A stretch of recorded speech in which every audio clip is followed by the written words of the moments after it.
Salut, c'est Gaki-san, j'espère que tu vas bien. Aujourd'hui, on se retrouve sur une nouvelle vidéo où on va parler des sorties, des mangas majeurs que j'attends sur le mois d'avril. Il y a plein de mangas qui vont me faire kiffer tout ce mois d'avril, mais j'ai sélectionné une petite liste des mangas où vraiment je les attends. Je les attends grandement, j'ai hâte qu'ils sortent. C'est un nouveau système de vidéo qui me fait kiffer. Ça va devenir ma vidéo numéro 1 de chaque mois. Justement, c'est le but premier de cette vidéo, qu'on puisse discuter ensemble de moi, ce qui va arriver, ce qui me fait le plus kiffer, et vous aussi savoir un petit peu votre liste, vos attentes. N'hésitez pas dans les commentaires à me balancer votre liste des mangas que vous attendez sur le mois d'avril. Faites comme moi les gars, vraiment ceux qui vous font le plus kiffer. Je sais qu'on est nombreux à acheter énormément de mangas, il y en a certains qui nous plaisent, d'autres qui nous plaisent un peu moins. Et de là, c'est vraiment les plus gros titres que vous attendez qui sont ultra intéressants, donc n'hésitez pas. C'est pareil, si la chaîne vous fait kiffer, abonnez-vous, ça me ferait ultra plaisir et je vous en remercie d'avance. Sans perdre plus de temps, on va parler des mangas que j'attends sur le mois d'avril.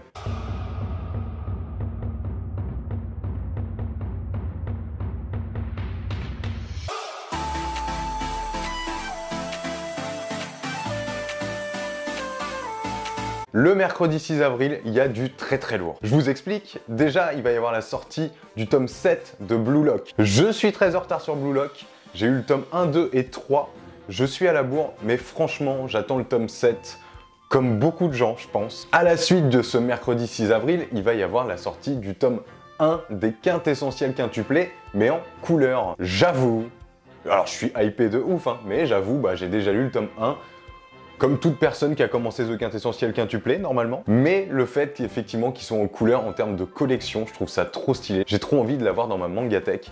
Du coup, j'attends le tome 1 de The Quintessentiel quintuplé en couleur, surtout que j'ai regardé des petits screens sur l'internet, et franchement, ça donne plutôt bien. On n'est pas habitué en plus à avoir des couleurs sur les mangas. D'ailleurs, en règle générale, on est assez content quand il y a 2-3 pages couleurs, on trouve ça plus ou moins stylé, ça fait son petit effet. Et bref, revoir le tome 1 avec des couleurs, ça va être stylé. Pour poursuivre sur la hype que j'ai de The Quintessentiel quintuplé tome 1, pourquoi ne pas enchaîner directement avec le tome 14 qui va sortir ce même jour, le mercredi 6 avril. Et ce sera le dernier tome de la série et je l'attends de ouf. Je pense que si je faisais un top 3 des tomes que j'attends le plus sur le mois d'avril, il en ferait partie. Savoir enfin qui sera la mariée de Futaro, j'ai trop envie d'avoir le fin mot de l'histoire. C'était une série incroyable, on va voir sur la fin ce que ça donne, mais honnêtement, j'ai trop hâte. On avance un jour plus tard, le jeudi 7 avril, il va y avoir Ranking of King qui va sortir. Je l'attends beaucoup. Il y a l'animé qui est sorti, ça fait pas mal de bruit. J'en ai entendu parler par rapport à mon entourage, ça a l'air vraiment ultra stylé, ça a l'air de changer un petit peu. Je me suis pas trop fait spoil, mais j'ai trop hâte de découvrir cette œuvre et il y a de fortes chances qu'on en parle sur la chaîne ou même sur Instagram, donc n'hésitez pas. Si vous n'êtes pas abonné non plus sur Instagram, c'est maintenant, c'est là, gakisan.manga. Le vendredi 15 avril va sortir Time Shadow, le tome 13, et c'est un peu comme The Quintessentiel quintuplé, puisque ce sera le dernier tome de la série et j'ai trop hâte. C'est vraiment une série d'ailleurs que j'entends pas du tout parler, j'ai l'impression que c'est un peu sous-coté, personne n'en parle, du moins très peu de personnes, et c'est vraiment incroyable, l'histoire est oufissime, je vous en ai déjà parlé ultérieurement dans mes vidéos, et j'ai hâte de voir comment va se terminer cette œuvre. Honnêtement, je sais pas trop à quoi m'attendre au niveau de la fin, je sais pas si elle sera positive, négative, ou l'enchaînement qu'il va y avoir dans l'histoire, mais en tout cas, pour le moment, c'est une très bonne œuvre, donc entre guillemets, la fin n'effacera pas tout. Dans tous les cas, je sais que c'est des moments qui sont ultra compliqués dans les mangas. C'est que les fins, parfois, elles font un peu mal, mais honnêtement, au vu du travail et de l'histoire qui a été Time Shadow, je serais pas déçu. Ce même jour, le 15 avril, il va y avoir le tome 1 et le tome 2 de Naruto. Ouais, la version perfecte de Naruto va sortir. Je n'en ai aucun dans ma mangatech. C'est un peu comme Dragon Ball, j'ai vu énormément de fois l'animé. J'ai eu les mangas un peu plus jeunes, mais je m'en suis séparé au fur et à mesure du temps. Je me retrouve aujourd'hui avec aucun tome de Naruto, et c'est le moment opportun pour moi de pouvoir recommencer cette série. J'ai hâte de découvrir cette version, je me suis pas spoilé, je sais pas vraiment comment elle va être. Je sais pas si c'est un double tome à l'intérieur, la taille du manga, j'en sais rien non plus. Je vais vraiment le découvrir sur le tas, mais je trouve ça trop cool de me dire que je vais pouvoir faire ma petite collection Naruto, même si à la base je pouvais, mais honnêtement c'était pas ma priorité. Là, le fait qu'il ressorte une version deluxe, une version perfecte, Ça m'a remonté la hype et j'attends énormément de cette édition, j'attends de voir ce qu'il va y avoir à l'intérieur. Le mercredi 20 avril, il y aura Darling in the Franxx, le tome 2. J'avais énormément apprécié la lecture du tome 1.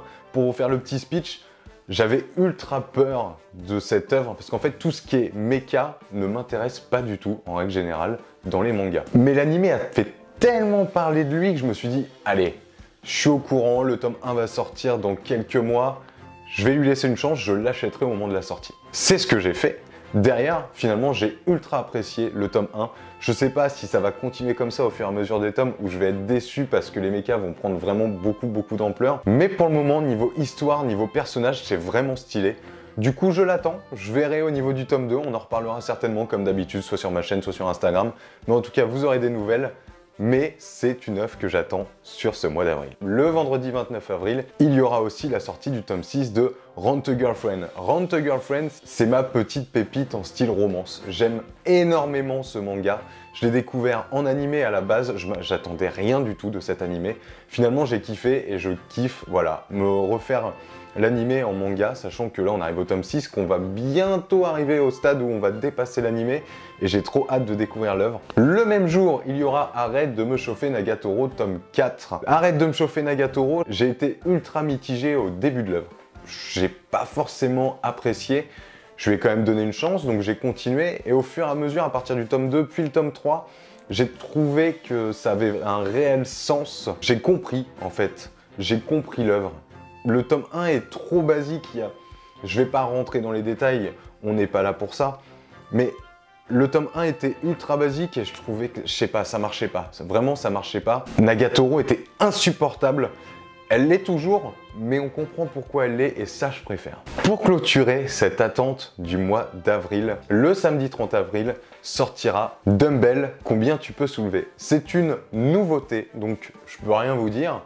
J'ai vu quelques images, j'ai vu plus ou moins le synopsis, ça a l'air d'être basé sur le sport, je pense qu'il y a du ecchi, mais je sais pas, il y a un truc qui m'attire, je me dis ça va être une lecture tranquille, je vais poser mon cerveau, je vais kiffer, à voir, on en reparlera, mais en tout cas c'est une des nouveautés de ce mois-ci qui m'attire le plus. On a fait le tour de mes attentes du mois d'avril.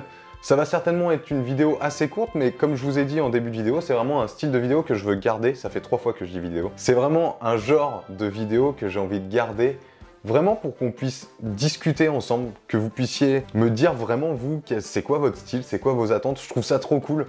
Donc voilà, petite vidéo tranquillou entre toi et moi, où je te balance ce qui m'intéresse. J'attends ton retour. Fais-toi plaisir. À la prochaine.